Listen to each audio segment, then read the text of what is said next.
Ça fait 1 an que je ne mange quasiment plus de fruits. Je vais vous en dire un peu plus dans un instant.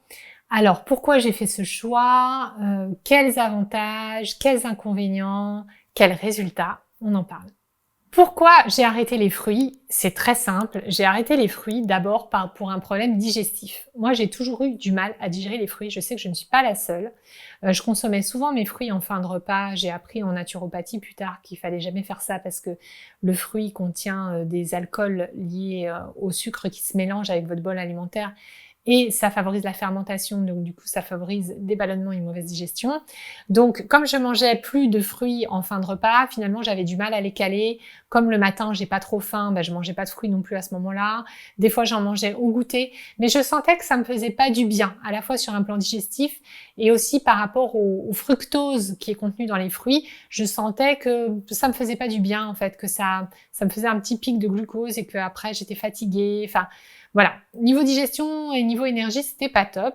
Et puis quand j'ai commencé mon alimentation cétogène, en cétogène, on ne consomme pas de fruits, on en consomme très peu, tout simplement parce qu'ils favorisent les pics de glucose. Donc j'ai souvent parlé dans plusieurs vidéos, pics de glucose qui entraînent du coup un pic d'insuline et qui entraînent du coup de la production de gras. Et comme j'étais à un moment où je voulais perdre du poids, eh bien je me suis dit finalement les fruits, je suis pas fan des fruits, je peux m'en passer, je ne les digère pas très bien. Essayons une alimentation avec beaucoup moins de fruits, que je compensais bien sûr en augmentant ma dose de légumes. Et finalement, ça ne m'a pas manqué du tout. Pourtant, quand j'ai commencé, j'étais à Maurice, donc c'est vraiment un pays tropical, où il y a des mangues, où il y a des fruits de la passion, où il y a des fruits que j'aime bien. Mais j'ai vraiment ressenti aucune gêne, aucune difficulté à diminuer. Et j'ai pas complètement arrêté les fruits parce qu'il y a des fruits qu'on peut quand même consommer en cétogène qui sont les fraises, les myrtilles, entre autres, tout ce qui est baies, en fait, tout ce qui est fruits rouges, parce que c'est les fruits les moins sucrés et du coup, ils ont aussi plein de vertus antioxydantes. Donc, j'étais contente de continuer ces fruits-là. Et ce que je voulais vous dire, en fait, par rapport à ça, c'est que souvent, quand on fait ce type de changement, ça paraît être une montagne, mais c'est pas si difficile que ça. C'est pas si difficile.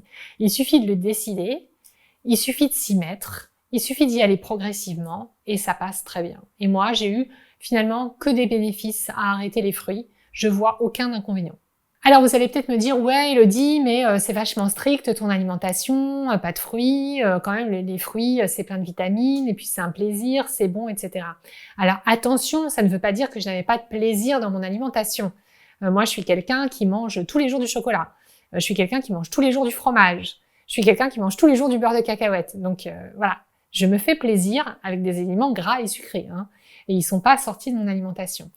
Mais ils ont un impact moins important sur ma glycémie et donc sur mon poids. Pourquoi? Parce que par exemple une banane, surtout si c'est une banane mûre, contient pas mal de glucose et va générer un pic de glycémie. Alors que si je prends un carré de chocolat noir à 85%, il va y avoir même pas 3 ou 4 grammes de glucides dans mon petit carré ou mes 2 carrés de chocolat.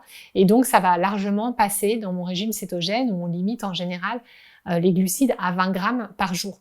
Donc, c'était pas du tout un souci. En régime cétogène, on peut manger du fromage, donc j'en ai mangé tous les jours. Et du coup, je continue à me faire plaisir, en fait.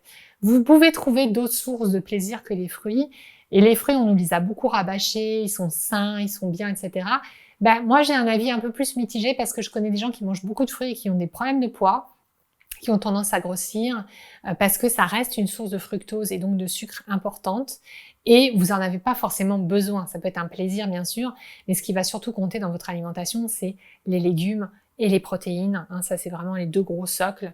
Et ensuite, on peut rajouter un peu de glucides. Mais si vous avez essentiellement des légumes et des protéines et une source de bons gras, comme l'avocat, comme l'huile végétale, comme l'huile d'olive, comme l'huile de colza, là, vous serez dans un bon équilibre alimentaire. Vous n'avez pas besoin de plus. Et vous pouvez avoir l'impression que ça va vous manquer, mais finalement, moi, à l'usage, ça me manque pas tant que ça. Et puis, il me reste quand même les fruits rouges que j'adore. J'adore les fruits rouges. Depuis que je suis rentrée en Europe, là, je me fais vraiment plaisir avec les fruits rouges.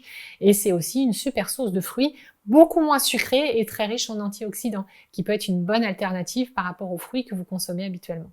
Si vous vous intéressez à ce sujet, que vous êtes encore là à cette fin de vidéo, c'est peut-être que vous avez envie de prendre en main votre alimentation et que vous cherchez des solutions pour réduire la consommation de certains aliments. Alors je vous invite à aller faire un tour dans mon coffre-fort dans lequel vous trouverez la fiche pratique de cette vidéo et aussi les fiches pratiques de toutes les autres vidéos précédentes. Dans ces fiches pratiques, vous avez un résumé de tout ce que je vous ai dit et puis vous avez aussi un mini coaching qui vous permet de passer à l'action. Pour accéder au coffre-fort, vous pouvez cliquer sur le lien qui va apparaître sur l'écran ou bien dans la barre d'infos. Je vous dis à très bientôt, je vous souhaite une bonne journée, une bonne soirée et on se retrouve très vite pour de nouveaux conseils nutrition et bien-être.